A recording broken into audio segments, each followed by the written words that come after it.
Welcome to another story made by Oracle 1. Detective Marcus Hale listened to the steady patter of rain against the windows of his dimly lit office downtown.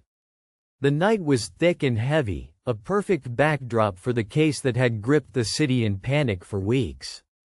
There were 5 victims so far, each gruesomely murdered, yet nothing connected them except for one perplexing fact.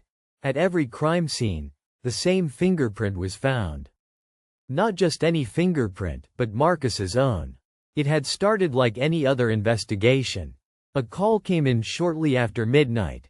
A woman found dead in a rundown motel on the far side of town. When Marcus arrived, the chilling aura of the scene struck him instantly. Blood spattered delicately on the cracked walls. The victim's eyes stared vacant and wide in shock. Nothing seemed out of the ordinary for a homicide case, except for one detail that eventually rolled forward into a nightmare. The forensic team found a fingerprint near the victim's door handle, clear and unmistakably human, but when compared with the police database, it belonged to Marcus Hale. At first, the lieutenant thought it was a clerical error. A misplaced file, a misidentified print, anything but the impossible truth. But the more they checked the evidence, the more it became undeniable. Every crime scene, all 5 now, had a print that matched Marcus Hale's right thumb. The question seared deeper into his skull. How? Why? And worse, could one of his own colleagues be framing him? Or was Marcus somehow implicated in these killings? Marcus sat back in his squeaky leather chair. The rain pressed against the glass as though it wanted in, or perhaps to drown him in his own thoughts. He ran cold fingers through his hair, steadying himself. If someone wanted to destroy him, hide behind his fingerprint, then this was no simple prank. It was personal. The city streets hummed with rumors about the mysterious killer leaving fingerprints with police credentials, and Marcus's name spread like wildfire.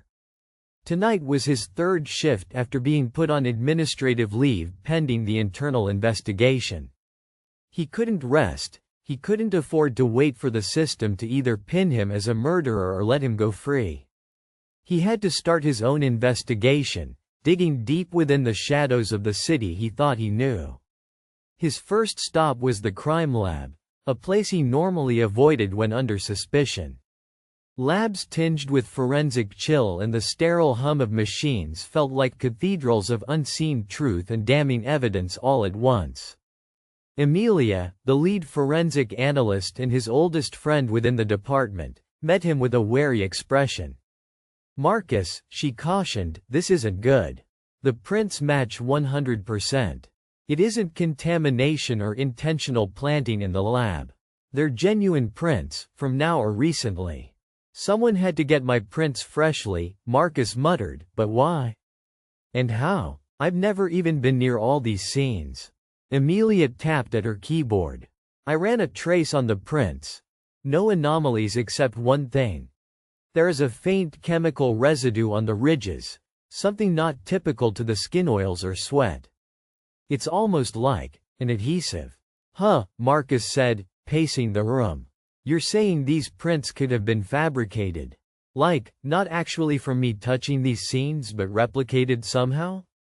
"Exactly," Emilia confirmed. "It's what we call latent print lifting. Someone could have lifted your prints from somewhere, treated them with some chemical, and pressed them at the scene. But that means this is planned. They want to frame you." The idea sent a chill down Marcus's spine. Someone out there was orchestrating an elaborate, sinister scheme to destroy him. But who? And why? His phone buzzed. A number he didn't recognize flashed on the screen. He hesitated but answered. Detective Hale. The voice was distorted electronically, chillingly calm. "If you want to stop this, come alone to the old pier at midnight. The truth awaits you there." Before he could respond, the line went dead. The old pier was one of the forgotten parts of the city, a stretch of rotting wood, rusted chain-link fences, and abandoned warehouses where the air reeked of salt and rust. Marcus arrived exactly at midnight, rain still spitting cold drops. Shadows danced under the flickering streetlights as he surveyed the area. Not a sign, not a sound, until footsteps echoed from behind the closest warehouse. A figure stepped forward, tall, draped in a long trench coat, face obscured beneath a hood. "You're asking why your prints are at all those scenes," the figure said, voice smoothing into a low menace. "Because you're the collector." Marcus narrowed his eyes. "What do you mean? I'm a cop, not a killer." "Who are you?" A slow smile crept over the shadowed face. "The collector is an old nickname, one I earned years ago. I collect evidence, trophies, memories. And now, you've become part of my collection." Before Marcus could respond, the figure pulled out a tablet and showed photos, images of Marcus's home, workspace, even the precinct locker room. All marked with red circles highlighting where fingerprints had been stealthily taken, lifted in the dead of night. "You see, I've been tracking you for years, detective. Waiting, knocking the pieces over like dominoes. You thought your past was clean? You thought you'd left your mistakes buried?" Marcus's heart pounded. "What are you talking about?" The stranger's eyes gleamed. "Once in Berlin, when you, a case no one else knew about, you planted evidence to close a case. Ever since, you've been on my radar.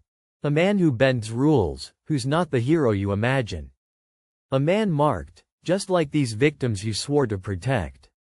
Marcus's mind reeled. The old case on doping fraud in Berlin had been a blemish, but he had kept it secret, hidden well enough. Surely not proof enough for murder. "Why kill those people? What do they have to do with me?" A cruel laugh escaped the shadowed figure. "Every victim had a connection to your past, a secret you walked away from. And the prints? Well, they're your signature now, whether you like it or not. A final framing of your corruption before the city turns on you." Marcus's fingers clenched the tablet. The weight of the frame was suffocating, but he refused to crumble. "Tell me your name." "Call me Remnant," the figure said, voice vicious yet oddly familiar. Then, with a swipe of the coat, Remnant vanished into the fog like mist absorbed into the twilight. Marcus remained, gripping the tablet tight. His mind raced. This Remnant stalked him like a ghost of his past sins come to collect the debts. Back at the precinct, Marcus dove into his own archives and the case files from Berlin. His fingers trembled as he opened long-forgotten reports, whispers of corruption, cover-ups, people who had vanished afterward. Was it possible all of those shadows had come back to claim him? Next on the list was the sixth victim, a man identified as Henry Caldwell, a former informant who had whispered to Marcus about illegal cab companies laundering money through city docks. Could there be a link between the kept files and this night's visitor? Marcus drove through the rain to Caldwell's last known location, a seedy bar near the warehouses. Inside, the smoky air felt heavy. Marcus scanned ambient murmurs until a bartender nodded discreetly. "You're looking for someone who talked money crimes?" Henry had enemies, paid to keep silence. Suddenly, the doors slammed open, and a man stumbled in, shouting, "He's coming for you next, detective. The collector collects all." The bartender grabbed Marcus's arm. "You don't want to be here when the storm breaks." Marcus left, head spinning. Someone was orchestrating a hunt without mercy. But he needed to get ahead. His investigation led him next to a warehouse under police surveillance. Inside, stacks of cardboard boxes labeled with case numbers and names covered tables, a game board made of his past. He wandered through the dim aisles, breath-catching as he noticed between crates, plastered on walls, dozens of fingerprint patterns under spotlights, each carefully sourced and preserved. It was a macabre museum of evidence, and his prints stitched into the very fabric of the crimes. Suddenly, security alarms screamed. Caught in the act, Marcus ran for an exit. But a sharp pain exploded in his neck. The last thing he saw was a syringe flashing before darkness pulled him under. He awoke in a cold, damp cell, his vision blurry. Against the wall lay a newspaper clipping taped with a red X over his face and words, "The collector's next prize." The door grated open, and Remnant entered, unmasked now to reveal himself. A man in his late 40s with cruel gray eyes. A man who once worked within the justice system but fell like Marcus. "I was you once," Remnant rasped, burned by the system, discarded. "You were my ideal, until your lies caught you by the throat. Now it's your turn to pay." Marcus's rage ignited. "You think I'm like you? Redeem yourself? Murder?" Remnant shook his head slowly. "I have no intent to kill you. No, my purpose is to break you. To drag your name through the mud long enough that you fall apart. The prints are your prison bars, detective. You will question everything, even yourself." Hours crawled as Marcus plotted, watching every move of the guards. His old instincts took hold. Night fell again, and with it, opportunity. When one guard nodded off near the door, Marcus seized his chance. Using a shard of metal hidden in his shoe heel, he quietly picked the lock and slipped into the shadows of the vast underground complex. Navigating the maze, he found rooms filled with evidence, but also disturbing documentation. Remnant's confessions, diary entries of obsession with the fall from grace of police officers like Marcus, meticulous notes on every single victim. One file caught Marcus's eye. A contract forged in the black markets for information on Marcus's fingerprints, methods to replicate them, and hints of dangerous chemical agents capable of producing perfect print replicas. The realization hit hard. This was much bigger than a personal vendetta. There was a powerful syndicate behind Remnant's mission to destroy Marcus and others like him who had slipped under the radar. Suddenly a knock echoed. It was Amelia, quietly guiding him out, covering for him with an emergency extraction from outside. The two worked through the night to collect evidence, coordinate with internal affairs, and prepare a sting operation aimed to expose the syndicate and Remnant once and for all. The final confrontation happened where it all began, at the 6th crime scene near the old pier. Police sirens surrounded the dockyard as Remnant attempted his escape. Marcus faced him, the rain slicking their faces, both men drenched in exhaustion and raw hatred. "Your game is over," Marcus said grimly. Remnant sneered, "No, detective. The game never ends. There will always be collectors." But as officers swarmed in, shackling Remnant, the specter of doubt faded from Marcus's mind. He was no longer framed by his past, he confronted it and reclaimed his name. In the weeks that followed, Marcus's life slowly recalibrated.